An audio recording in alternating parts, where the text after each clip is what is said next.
مجھے اچھی طرح احساس تھا کہ بانیتا کو دوسری طرف نگاہ رکھے ہوئے تھی۔ میں وہیں سیدھا ہو کر بیٹھ گیا، پھر بہت مشکل سے کھڑا ہونا چاہا، لیکن میری حرکت سے آواز پیدا ہوئی۔ میں کوئی ایسی آواز بھی نہیں نکالنا چاہتا تھا جس سے نیچے کھڑے حملہ آور متوجہ ہو جاتے۔ میں نے جیب سے سیل فون نکالا اور بانیتا کو فون کر دیا۔ اس نے بجائے فون سننے کے چند ثانیے کے بعد کھڑکی میں آ کر دیکھا۔ وہ کچھ کہنا چاہتی تھی مگر میں نے اسے اپنے ہونٹوں پر انگلی رکھ دی تھی۔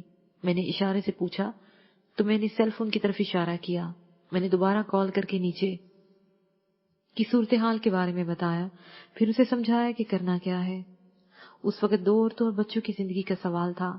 وانیتا کوور پیچھے ہٹ گئی اور میں نے بڑی احتیاط سے خود کو کسی طرح ٹیرس پر لٹا لیا اور آواز تک پیدا نہیں ہونے دی۔ اس بار جب میں نے ان حملہ آوروں کے چہروں پر کافی حد تک تشویش دیکھی تھی، میں نے بانیتا کوور کو یہ سمجھایا تھا کہ وہ ایک دم سے سیڑھیوں پر سے لڑکتے ہوئے ایسے نیچے گرتی چلی جائے کہ جیسے وہ بے ہوش ہے یا مر چکی ہے۔ ایک آدھ ثانیے کو ان حملہ آوروں کی توجہ ہٹانی تھی، لیکن اس سے پہلے کہ میں نے اسے کہا تھا کہ وہ اپنا پسٹل میری طرف پھینک دے، وہ وہاں پر ان چاروں میں سے کسی کا بھی اسلحہ استعمال کر سکتی تھی۔ چند ہی لمحوں میں اس نے پردے کے ایک کپڑے میں پسٹل باندھ کر بالکل اوپر سے نیچے تک پہنچا دیا۔ میں نے لیٹے لیٹے وہ کھولا، اس کا میگزین دیکھا اور مطمئن ہو کر اسے ایکشن کے لیے کہہ دیا۔ میں غور سے شست باندھے ان پر نگاہیں گاڑے ہوئے تھا۔ تبھی ان کی توجہ ہٹی، انہوں نے گھوم کر دیکھا۔ تبھی میں نے دونوں ہاتھوں میں پوری توجہ کے ساتھ 2 فائر کیے۔ ان کے ہاتھوں سے پسٹل نہ جانے کدھر گئی، اس کے ساتھ ہی ان کے حلق سے چیخیں بلند ہوئی۔ میں نے اگلا لمحہ ضائع نہیں ہونے دیا۔ جس وقت تک ان کی چیخیں کم ہوتی، میں ٹیرس سے کود گیا۔ بلا شبہ بانیتا کوور بھی اٹھ گئی تھی۔ میرے قدم جو ہی زمین پر لگے، وہ دونوں باہر کی جانب بھاگ کر آتے ہوئے دکھائی دیے۔ میں سپرنگ کی مانند اچھلا اور ان دونوں کے درمیان آ گیا۔ انہوں نے یہی سمجھا کہ میں ان پر وار کروں گا، لیکن میں نے ایسا نہیں کیا۔ میں ایک دم سے جھک گیا اور وہ میرے اوپر سے الٹ کر باہر فرش پر جا گرے۔ اس سے پہلے کہ وہ اٹھتے، میں ان کے سر پر پہنچ گیا۔ اس وقت تک بانیتا کوور بھی آ گئی۔ اس نے آتے ہی ایک بندے کے منہ پر زوردار ٹھوکر ماری۔ اس کی دیکھا دیکھی میں نے بھی اس کے منہ پر ٹھوکر رسید کی۔ وہ اوہ کی کری آواز نکال کر وہیں ڈیر ہو گئے۔ خطرہ ٹل جانے کا احساس کر کے لوگوں کی باتیں شروع ہو گئی۔ ایک ایسی صورتحال تھی جس میں ہمارے لیے خطرہ بڑھ جاتا۔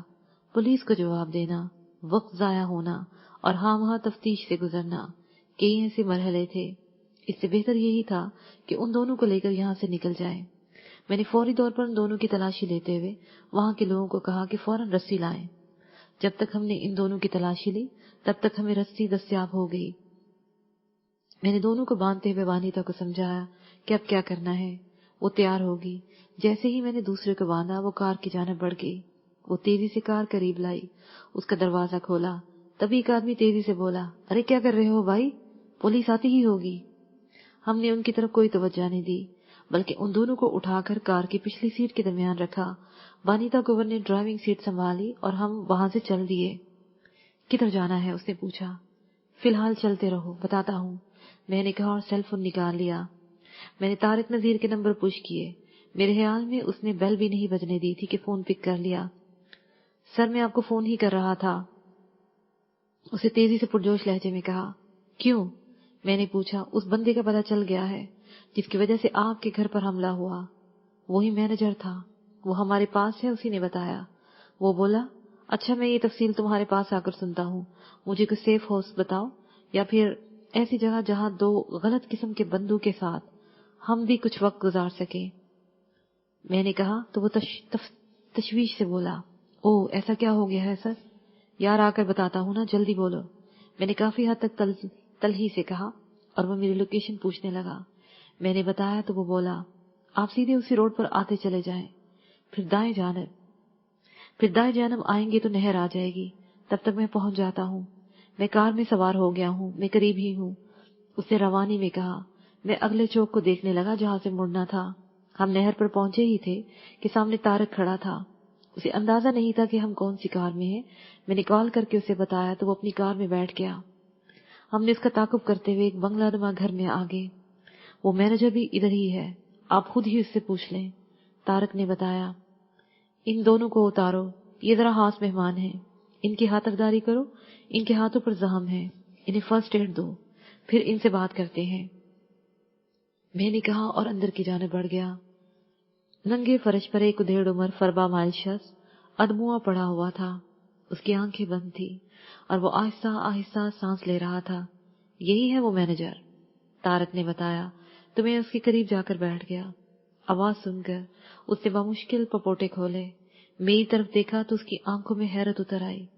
وہ میری جانب خوفزدہ نگاہوں سے دیکھنے لگا، پھر یوں سر گرا دیا جیسے وہ مایوس ہو کر ہر طرح کی صورتحال کو قبول کرنے کا فیصلہ کر چکا ہو۔ میں نے اس کے بال پکڑے اور اس کا سر اٹھا کر پوچھا، کیسے ہوا سب؟ جس وقت فیضان بٹ کی گاڑی پولیس ہیڈ کوارٹر کے سامنے پڑی تھی، اس وقت تمہارے 2 بندے فیکٹری میں موجود تھے اور الطاف گجر بھی وہیں تھا، یاد ہے آپ کو؟ اس نے یوں کہہ کر یاد دلانے کی کوشش کی جیسے یہ بہت پرانی بات ہو۔ میں سمجھ گیا تھا، آگے کہو، میں نے بولا۔ اس وقت مجھے فون کال ملی کہ میرے بیٹے کو اغوا کر لیا ہے۔ انہوں نے میرے بیٹے کی آواز تک مجھے سنائی، میری بات کروائی اس سے، تمہارے بیٹے کا اغوا؟ میں نے یوں پوچھا جیسے مجھے بہت حیرت ہوئی ہو، حالانکہ میں سمجھ رہا تھا کہ وہ ایک نئی کہانی گڑھے گا۔ جی، میں یہی سمجھ رہا تھا کہ کوئی مجھ سے تاوان مانگے گا، جیسے آج کل اغوا برائے تاوان کی وبا پھیلی ہوئی ہے۔ اس نے کراہتے ہوئے کہا، تو پھر؟ میں نے پوچھا۔ انہوں نے مجھ سے کوئی رقم نہیں مانگی، بلکہ انہوں نے مجھ سے کام لینے کے بارے میں کہا، اور جب انہوں نے مجھے کام بتایا تو میں نے سوچ لیا کہ اب نوکری تو چھوڑنا پڑے گی۔ اپنے بیٹے کی خاطر میں نوکری چھوڑنے کا سوچ لیا تھا۔ دوسرا، انہوں نے میرے بیٹے کو نقصان نہ پہنچانے کا وعدہ کیا تھا۔ انہیں پتہ چل گیا تھا کہ یہاں راز سے کس طرح کے بندے کو رکھا ہوا ہے۔ انہوں نے مجھ سے تصدیق کی تو میں نے بتا دیا کہ بندہ ابھی تک ادھر ہی ہے۔ انہوں نے مجھے ان پر نگاہ رکھنے کو کہا، یہاں تک کہ وہ نگاہوں سے اوجھل نہ ہونے پائے۔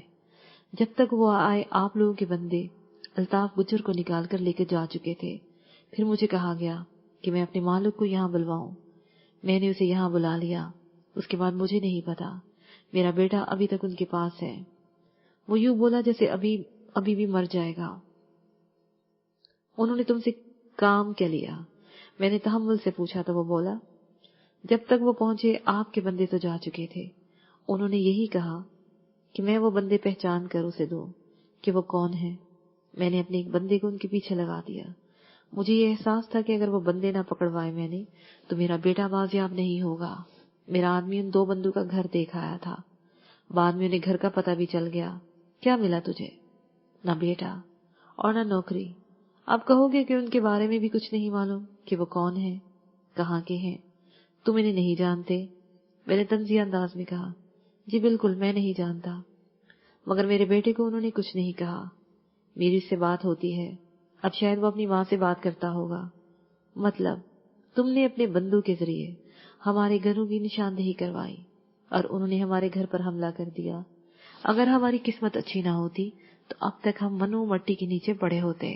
خیر، اب تم ہمارے مہمان ہو، دیکھتے ہیں وہ کون لوگ ہیں جو ہم تک پہنچے۔